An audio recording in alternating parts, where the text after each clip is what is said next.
It is very funny that the more I tried giving up on creating videos about the UK, the more questions I get from people.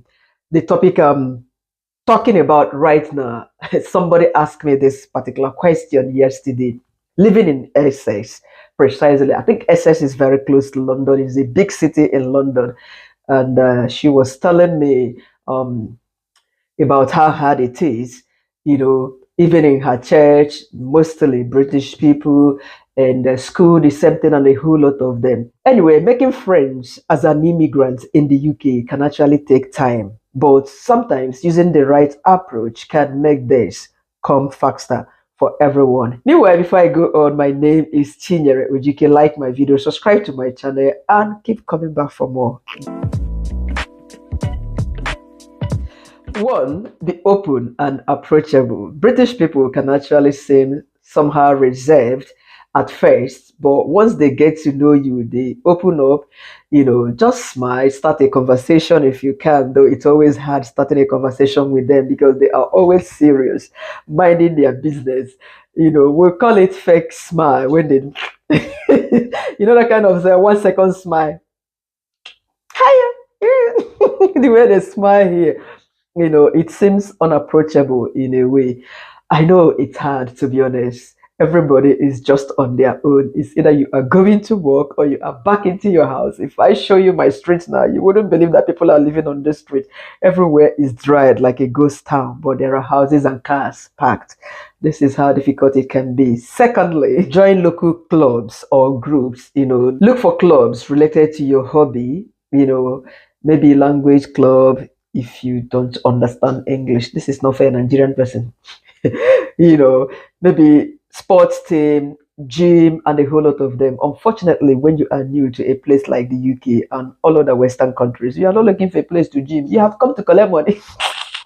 You are here to make money, not to gym. Talk more of a meet and greet and club, isn't it? Sorry, I'm saying all of this because we all have a reason as to why we migrated to overseas. When you are trying to settle down, you're still looking for a club where to make friends. These things are stuff you easily get along with in my home country, just on your street. Hello, Mama Kechi, how you there? This person. And now you are going to club or looking for Facebook group to join. This is crazy. So number three, attend community events. Yes, community festivals, charity festivals, or charity events on the streets. Can actually help you meet people in a well relaxed setting. This one, nothing stops you from going. You don't say because you are new to a place, you are not allowed to participate. No way. Some of all these are done in open places like in town centers, especially now that summer is gradually showing up. And the weather is testing us. I don't even know. So weekends when you are free, go to town center. You will see a lot of charity organizations displaying, performing. You might sit out by the, what is it called, fountain or whatever, watch whatever they are displaying, thereby chatting and meeting up with people. In other ways, you can go on events, brides, and check for programs, especially festivals, upcoming festivals within your town or city, and you book for one and go for it if it requires you to book, or you just showed up, hence it is taking place in an open place or town center. Number four, engage in workplace socialization. If you are working, taking part in after work activity, or parties can actually help you build relationship, especially when your colleagues are having lunch time together. They might invite you dinner time together. Sometimes colleagues at work, they do plan all this to have lunch together, have dinner together. They sit on a round table, they have drinks, food, they chat, they laugh, they tease, they joke. All of that can actually help you in building relationship or friendship with people. And also you might consider in engaging in small talk in the kitchen, hallway, having a quick gist with your colleague, blah blah blah. Yes, don't be mean and focus on working and working and working and serious person. Nobody gives you a word. You are not competing with anybody at workplaces in this place. So free yourself. Just crack joke when you can. Oh my God, my day is working in a permanent place. It was really fun for me. They know me. I am the jokey, play full time. Yeah. Number six, you might consider volunteering, even if you are working. Volunteering, like I keep hammering it, is something you do maybe 2 hours or 1 hour in a week. 1 hour in a week, you volunteer, to some organizations. It does not only mean giving back to the society. In the process of volunteering, you are getting to meet people, chat with people, spend your time. Where I'll be volunteering tomorrow for 2 to 3 hours. I usually do every Friday, not compulsory. I go there every Friday. Tomorrow I have a lot of people who will chat, crack jokes, and blah blah blah, give out clothes, food, all of that. We dance, they play Nigerian music, despite that the manager of the charity is not even a Nigerian, but she loves Nigerian music. Once they start playing that, even Somto can sing all them stuff. Everybody, hey, hey, hey, booga, oh, lo, lo, lo, lo, everybody will be on the dancing floor. So it's fun. It takes you away from burden, from that loneliness, from that thinking and all of that. You just volunteer 1 hour, 2 hours once in a week, even though you are working. Do it. You get to meet people. Somebody I was going to be contracting to make my hair, I collected one contact there, though she wasn't the one that made this hair, but I think I'll try that person this time around. If she charges a lesser amount, I will get her to do my hair. So you see all you get from volunteering. Moreover, if you are looking for where to volunteer, you might go online and check doit.org or volunteering matters. Check this. They list out a couple of opportunities for volunteers to participate in. Yes, in case you don't know where to volunteer. 7, explore your faith and cultural community. If you are a religious person, go to church. You will definitely meet people there. Yes, chat with them. Like in my church here, Hardwick Baptist Church. I'm a Catholic though. I've explained the reason why I go to that church in several of my videos, so I'm not talking about that again here. So when you go to church like mine, after church, you go over to the kitchen area. You have tea, biscuits, coffee, whatever. And when you drink, you are already chatting and internalizing with people. I've shown you flowers and the whole lot I got here. I bought a card. They gifted me a flower from my church, a card and everything. You go there. There's this grandma. Every Sunday she would look out for us. She's 80 years plus. She will come and embrace us. A British lady. Hug us. So give me peck. Oh, this if I go to draw my face. These are the things we need to survive in this society. We don't need to be alone. And 2 Sundays ago, I met a lady. She is new. She's 60-year-old lady and single. She came to church. She was so excited because of the kind of warm welcome she got. People were interacting with her. And that day we had our what is it called? Bring and share Sunday. We had lunch once in a month. We usually have our lunch in the church. I usually cook jollof rice. They know me that I usually bring my big foil thing. We Nigerians now, we know they cook small food. So when I cooked rice that about 15 people could eat. But British people, the way they will scoop small food, scoop this, scoop that. They don't eat one food like us. If you're eating jollof rice, that is it. So in the church is where you could meet people, interact with people. You can even meet somebody from the same country as you, somebody from the same community, the same village. You can even meet your sister and your brother in your church. So try this out. It works. Okay. Number 8, consider using social medias and apps.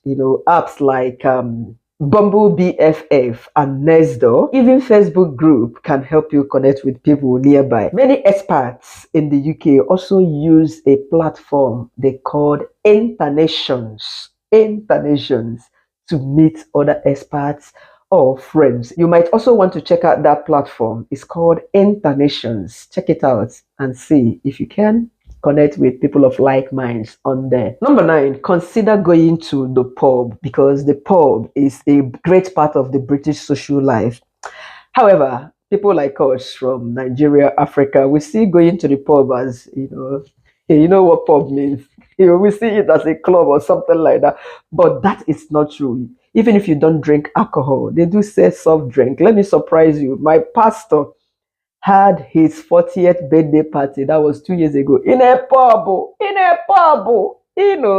We had food and all of that. People that wanted alcohol were busy buying and drinking. Our pastor and the wife, they celebrated this birthday in a pub. So pub is not only a place you go, you drink to stupor.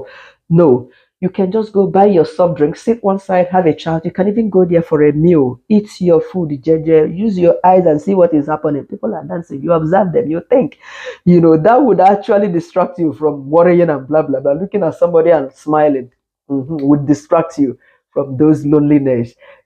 So consider going to a pub if you don't.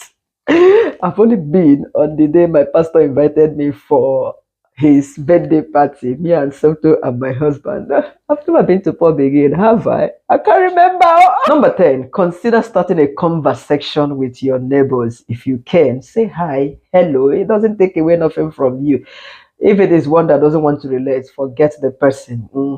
I was ignoring my neighbor after several times. I was saying hello, hi, hello, hi, hello, hi, especially the he aspect of the neighbor wasn't really responding, and to have a closed door, blah blah blah. So I got tired, but guess what? Now we are greeting each other anywhere we see each other, even though I don't take the bus again. I've graduated from there, from taking the bus. But when I see him coming on the street, hello, hi, that's it too. And sometimes, like when I traveled during Christmas time, they collected my post. My wife and I came, they kept it with them. When I came back, they gave it to me. And I've also collected their post for them. The other neighbor is a bit farther. The neighbor is number one, very far off. But that one, each time he's about entering his car, he's looking out for me. He's a man, a father. Despite being at that distance compared to the right hand, he's always greeting. If he's cutting his grass, we're going to church. Hello, hi. That alone is enough. If they want more conversation, you can open up. I even have African family. They moved in 1, 2, 3. I think the third house. Guess what? I've tried severally to start conversation. I've smiled. They don't want. I am sure they are not Nigerians because Nigerians generally, to be honest, we are open-minded. I've tried. I even told my husband, oh, new African family moved in, blah, blah, blah. I think 3 adults. I've seen a man, 2 ladies like that. They don't want. They don't want. So even when you say British people are not free, there are African people who don't even want to associate with you. They are new. I was excited. Unfortunately, they don't have my time. Whether they are from Gabon or Ijabode or South Africa, East Africa, West Africa, Chinyere doesn't know. I wish they would start communicating with me. But it's okay. I have a lot of African families, Nigerian families all around me. Yes, that is enough since they didn't want. Number 11, embrace British small talk. They usually start a conversation with small talk. You might be walking past somebody on the road. The person will be like, oh, it's beautiful today. The weather is this. You wouldn't even know that the person was talking to you. Even at workplace, the way they start their conversation here. Yeah? They don't even call your name to start. Oh my God, it's been hectic. Oh, it's been this. You will be like, oh, before you realize that they were talking to you, be like, oh my God, then you respond. They expected you to respond instantly. The way they start their conversation at times. You get that CV, but learn to flow with that their small talk. It helps a lot to build relationship and keep you away from getting bored. Learning to engage in small talk can actually help you connect with people around you. 12, be patient and consistent. Yes, making friends actually take time. Just keep trying your best, keep reaching out to people as much as you can in this very country. I tell you what, as time goes on, you would even want to start staying on your own, especially when you go to work and come back. You don't have time. You don't have time. Yes, you like your own space, your own time. Somebody should notify you when coming around. So this is it for this very content. I hope you enjoyed it and learned 1 or 2 tips from it. Thank you once again for constantly clicking to watch my video. Like, subscribe, and keep coming back for more. I love you. Bye.